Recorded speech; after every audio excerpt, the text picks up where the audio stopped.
there it is with Rye Cape. Gets his own cell and everything. Me, Chris, and Scott, we're all relegated to one line. Rye Cape gets special billing as it should be. Hey, welcome to the NASCAR shows, guys. I am your host, Scott Steen. It's kind of like herding cats today. I love it. It's Friday afternoon. It's kind of our happy hour, boys, and I am joined by some of the most, I won't say the best in the business, but some of the most enthusiastic in the business. To your right on the radio dial, it is the one and only Chris King. Down below in the Ruth Buzzy Square is Scott Reichel, and of course, right underneath me in the Alice the maid spot. What's up, Rye? It's Rye Cape, everybody. The one and only, the aforementioned Rye Cape. How is everybody doing today on this fine Friday? Wonderful. Doing pretty well. I'm happy you called it happy hour because the results from the last two races drove me to drink. Not good. Not good at all. I don't think you need Rye's impressed by that. Rye's impressed by that. I saw that head nod. Like, okay, all right. Yeah, very good. James S says, I don't know nothing about NASCAR, but I want to be on. There you go. You're on, buddy. Apparently, neither do we. So you're on the same page. You know? It's been a brutal last 2 weeks. I came in second in points. Chris had 53. I had 38. Rye had 36. Reichel had 32. Yeah. None of us made money. Scott and I are still profitable. Some of us more than others. And let's see. I am still eking out a lead in the points, but it is really tight. So, am I in third in points? What are the points? I don't even know anymore. I am. I've started putting it by week since Rye joined the crew. Accumulation wouldn't be fair, obviously. That's fair. Okay. So I'm 78.40 a week, 78.40. Reichel 77.87. Chris is 76.73. Rye is 58.8. Waiting for that first victory to have him climb into the stratosphere like we are. So yeah, Rye, you got to remember this is the week. Yeah, we do multiplier effect stuff for first place and everything like that. So the reason why it's so high is because if we pick a long shot who wins, or even just a racer who wins, you get like 2.5 time multiplier with something else. So yes, it's a. I don't know. Just tell you why he actually has points. I think I was pretty much. I think I was 40-1. I think I was drinking when I devised the formula. So no one told you to do it. So that's all you. That's right. It is all me. So the way this show works, real quick, each of us will go around. We will pick one driver from the favorite category. They're broken 7-7 and whatever that would be 23 for this week's race, or 22, I guess 36 racers. So we'll take a favorite. That's a guy they expect to win. We'll take a mid-range pick. That's a guy that we'd love to see win, but we expect him to be in the top 5. And we'll take a long shot, and that's a guy that if they win, it can make your season. But realistically, we'd be happy with a 10th place or a top 10 finish. And finally, we'll do our favorite matchup of the week, and that is where you guys outshined me last week, 2 weeks ago. As you all won your matchups, I did lose mine. I had Hamlin over Chastain. Nope. Rye had Chastain over Elliott, and Scott and Chris both had Cindric over the Dinger, the Almond Dinger at +1. By the way, those were all plus money plays, including mine, which didn't. The counterfeit ringer is what they might as well just call him. AJ counterfeit ringer. James says you better step up your beard game. No shit. There's a man. There's a man's beard right there beside you, buddy. I'm doing the best I can, man. I'm just one guy. I'm doing the best I can. Rye, when was the last time you were beardless? 6 years ago.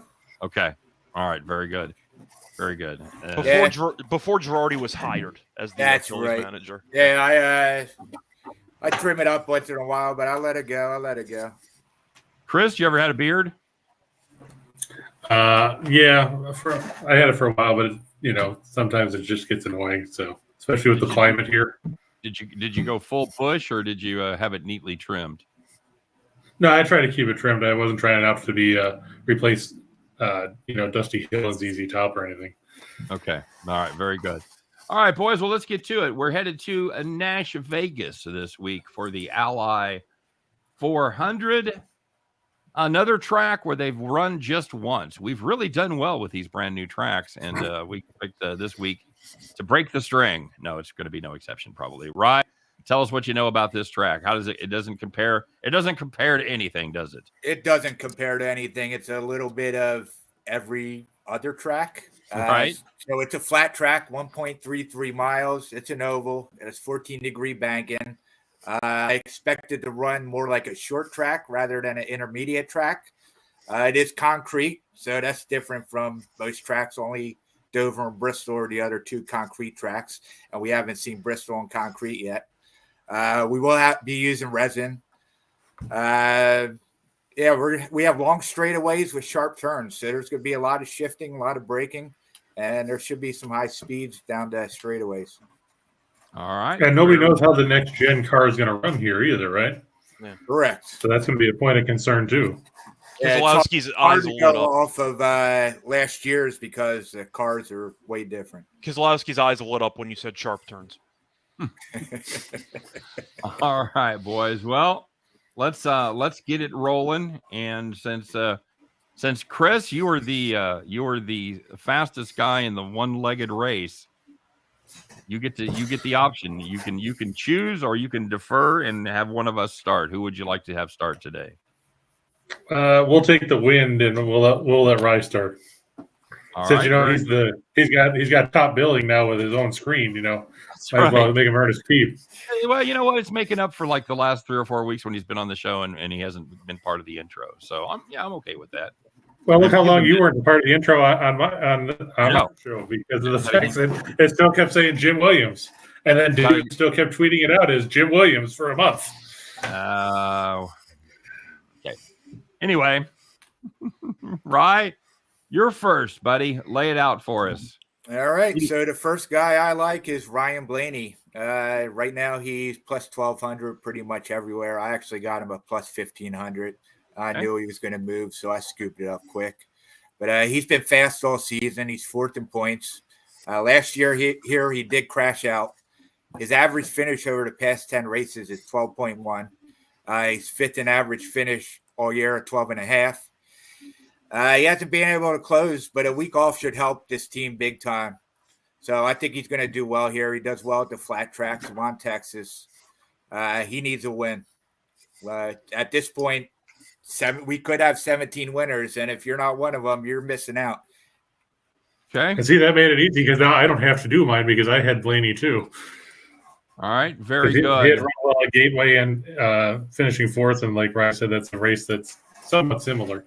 It's something that you can lead off of. So, Rye, who would you say has been the most disappointing driver so far this season? I don't know, Truex. Yeah, that was going to be my short answer there. Yeah. All right. I thought you were going to go with Larson, and that was going to lead me into my pick. I've got you're going back to Larson? I'm going back to Larson. That's right. Wow. He's 1 for 1. He has won 100% of the times he has raced on this track. So I know it was the old car. I know he hasn't done great with the next gen car. I just think he's too good of a driver to be kept down the way he has been. He was the not only won the last race, he was the leader in speed. For the overall race, he was the leader in late speed. He knows the track. It's time. Give me Kyle Larson.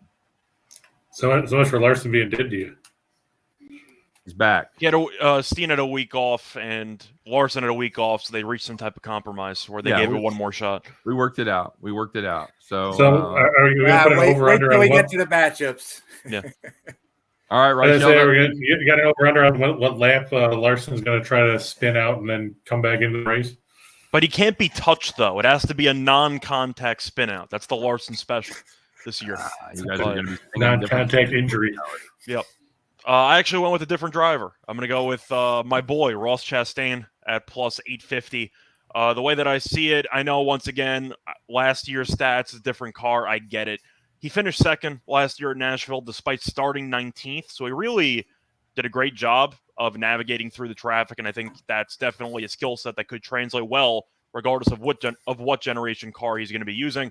He's also won 2 races this year. So you can make a serious case he's been the best driver with the next-gen car, but he's been good at Nashville in the past. He's been very good everywhere up to this point. And as long as Hamlin isn't still pissed at him, he should be able to avoid, I'd say, any hang-ups, and he'll end up somewhere in the top 10. But we know that Chastain, when he's in the top 10, that's not good enough. He's trying to win, and I'm going to take him. All right. I've got you at Chastain, so only one duplicate there. Very good. All right. I'll start the second round with our mid-range pick. I've come over to the dark side, boys. I give up. I'm tired of fading this guy. I'm going to back him. It's Joey Logano. I got him too. Okay. Great news. He ran top 10 last year. This is mainly just a case of Joey Logano has been doing very well with the new car this season. He's got a win. He's got a number of top fives. All right. I'm embracing the dark side. Give me Joey Logano. Logano was 1 win or 2 wins? You have 2? He's 1? He won at Gateway, and he won at Darlington. Oh, that's I thought right. he had 2. I thought he had 2 won wins. in Darlington. All right. Very good. So even better than I thought. Rachel, you also have Logano. Anything you want to add to the breakdown? He has 5 top 5 finishes and 12 starts. He started 3rd last year, and he finished 10th. So he has been pretty solid at Nashville in the 1 running. And on top of that, he's plus 190 on Barstool to finish top 5. Okay, very good. Top 195 for top 5. Okay. I said 190, but whatever. 190. Okay. Yeah. All right, got it.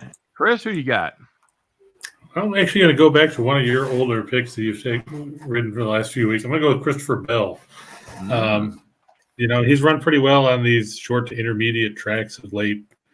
He had his struggles at Sonoma, but pretty much everybody did. That's why we're not talking about that race. But before that, he had 5 straight races where he went 4th, 6th, 5th, and 9th. He started near the front of the field, and in the first or 4 straight races, he was 3rd, won the pole at Kansas, then was 3rd at Charlotte at Gateway. And I think he's going at plus 2,000 to win, and top 5 is plus 250. So I'll take a spin on Bell and see what he does this week. I'm half rooting for Bell with no actual betting interest. He's been very good, but he just seems to keep inching closer, but he can't yet get over the mountain. Bad racing luck, man. Pretty much. Some bad racing luck. All right, Rye. I'm on Christopher Bell too. He's 10th in points. He was 9th at Nashville last year. He's 4 top 5s, 9 top 10s. He won 3 poles. He was 4th at Dover. He has an 8.5 average qualifying at similar tracks, and he's been consistent running well this season.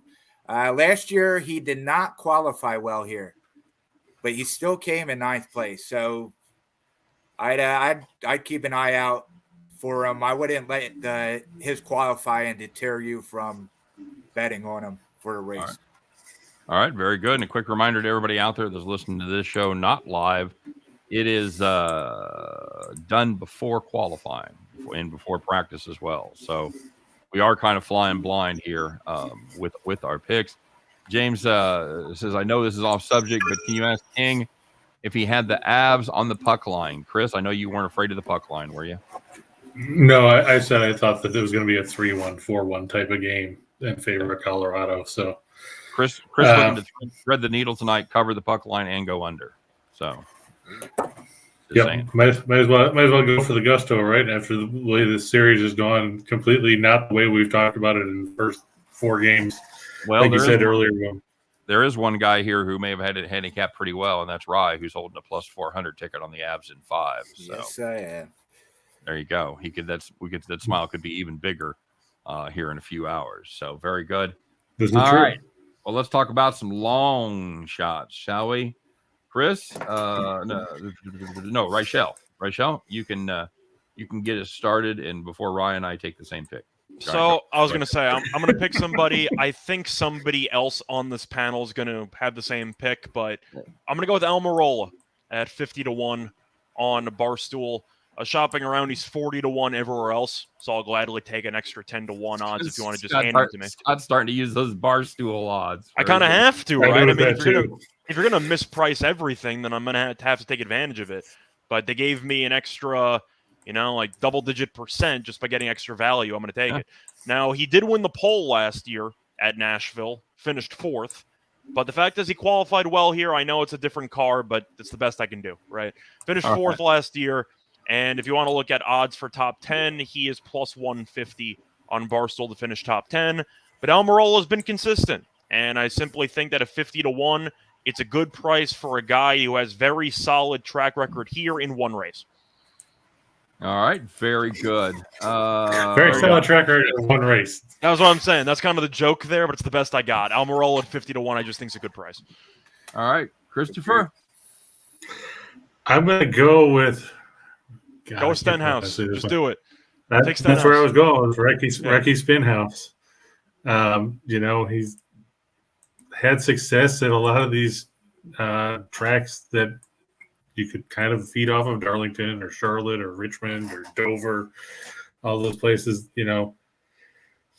And, he's got 5 finishes where he was 8th or better, finished second twice, including a finish at Dover, and he finished second in Nashville last year. So, God, you could do worse, especially considering he's going off at, I think, 60-1 at DraftKings, and to finish in the top 10 if they didn't take those odds down yet. No, apparently they haven't. He's plus 200. 60-1 plus 200. That's telling you they know he's going to probably run good, but they don't think he's going to win. He was my runner-up for the long shot. Mine too. All right. Rye, who you got? Yep, I'm on there. Almirola too. Same thing. He also finished 5th at Gateway season. He won New Hampshire last season, and this race was actually where he started his run of good races. So I think it was Nashville, then something else that he top 10, and then the New Hampshire that he won. He's been underrated. Mm-hmm. Okay. All right, very good. And I'm going to close it up. I really thought Rye was going to go this direction. I'm taking Stenhouse too. I didn't think my duplicate buddy would be Chris. The recent form scared me off. Yeah, he runs very well on concrete. Those are his best tracks, Stenhouse. But I like Almirola better. Yeah, he had the second fastest speed ranking last year next to Larson. He ended up finishing 6th. I just think it's tremendous value. When I capped him, he was 6,000 or 5,000. Now that's gone up to 6. I'll take that value each and every day. Don't love the top 10 price. Wish we were getting a little better money there, but I get it. He's run well this season. I'll take the plus 200 to finish top 10. So. What's he at Barstool, Michelle? Plus 700, 750? No, I believe he was also at 6,000. So the odds that's there. disappointing. I was torn between the two, but I looked at recent form, and I just think Almirola's more reliable. Let's put it that way. I agree. All right, very good. I don't know if Rye had any other points on Almirola besides the ones that I made. I gave what I. Okay, cool. Yeah. All right, very good. I'm going to ride the Almirola train when it comes to my matchup.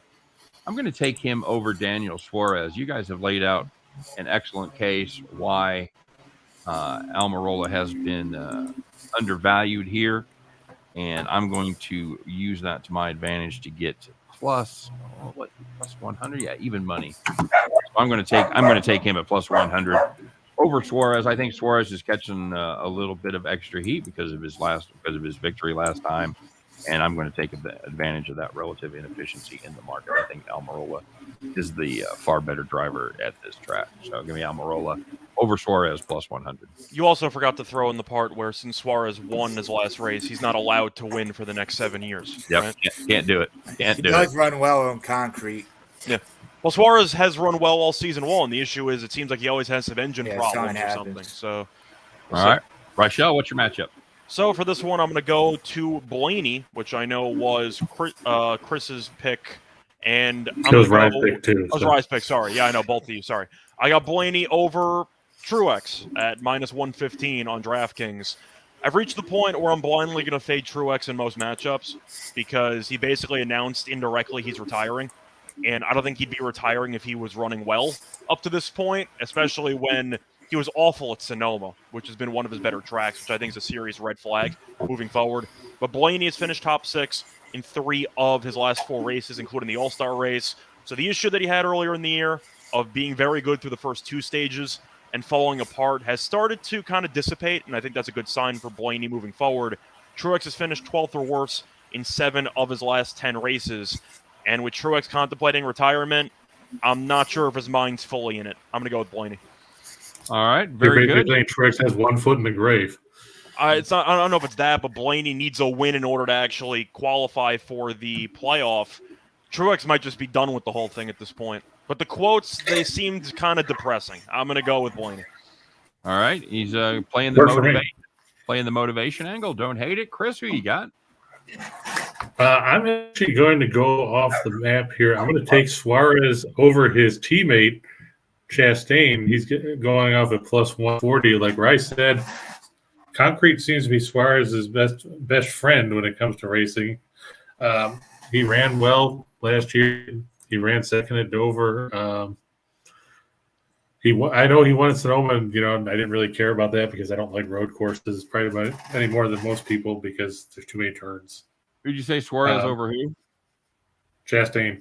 I think Chastain's going at minus 175. I think that's just a little bit high. Yeah. So I think there's some value there. Suarez 135. Suarez is a plus 140.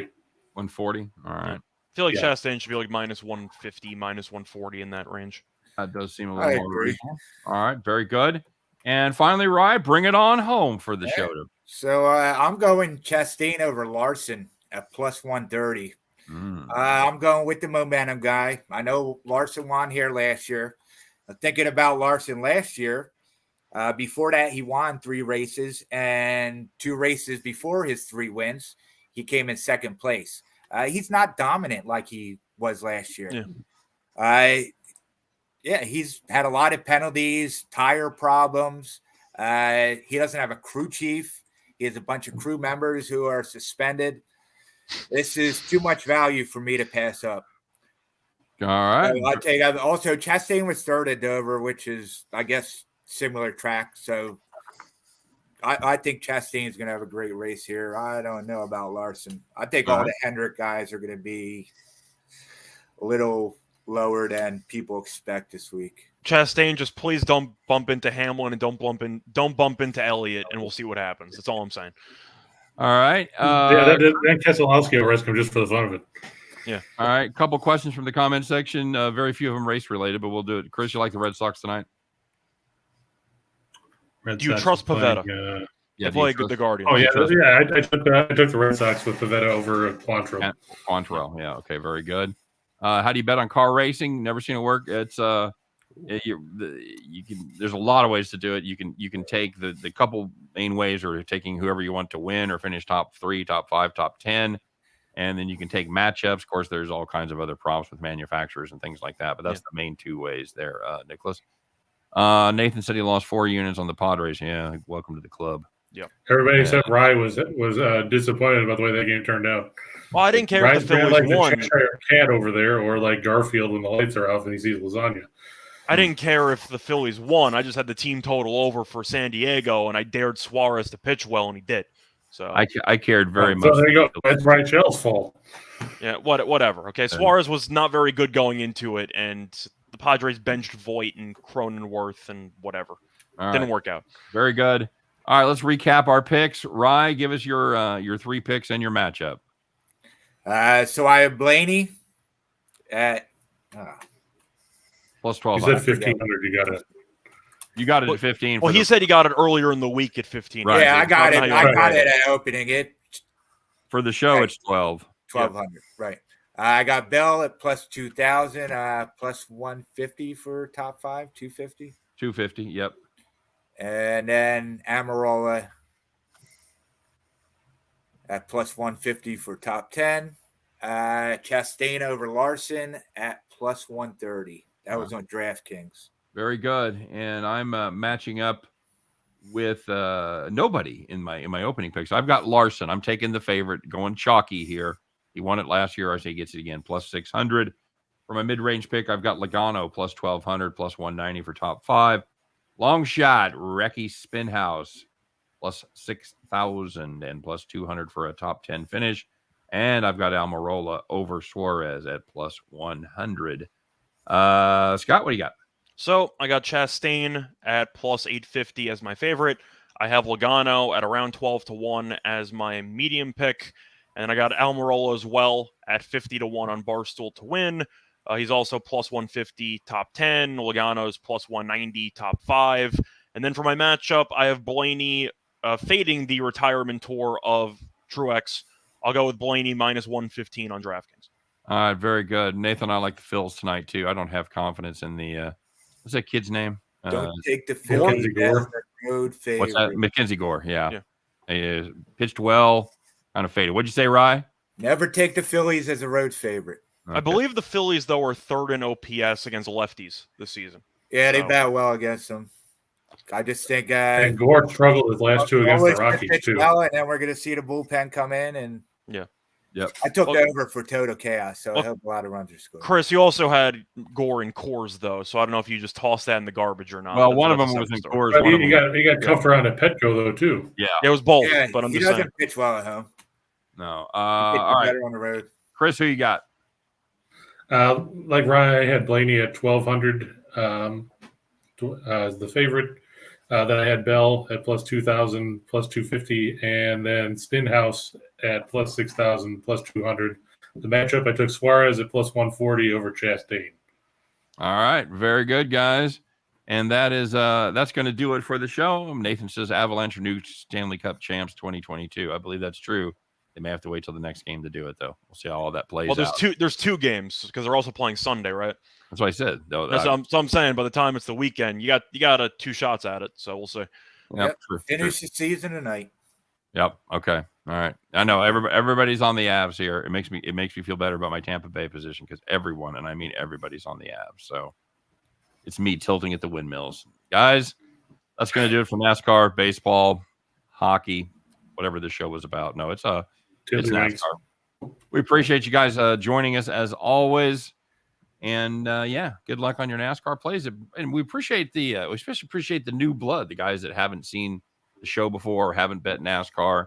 Hopefully, between the fun that we've had, we've been able to give you guys some good information and at least help you get started on betting on NASCAR on a track that, quite frankly, just doesn't have much of a body of work. So we're all kind of throwing shots in the dark. We'll see how it works out. We're due. We are due. Will the puck line hit? Nathan wants to know. Chris says it will. Scott says you like the puck line. For me, no. I actually think there's a shot for the game to go to overtime. I don't mind like a 3-1 close. Is it going to be a blowout or going to be close, right? I think we could get an empty net goal for the puck line cover. You're asking me for value. Overtime's tempting when 2 of the first 4 games went to overtime. Yep, fair enough. You're getting 3-1 on a 50-50 shot. Yep, play that all day long. Hey guys, thanks for joining us for the NASCAR show. We appreciate it. Come back and see us. We do this every Friday. Every Friday we're here at 5 o'clock, 4 o'clock Eastern time, 3 p.m. Central time. Helping you guys head back to the window, cash those NASCAR tickets. You guys take care. Have fun this weekend. Good luck. And we'll see you next week. Take care, everybody.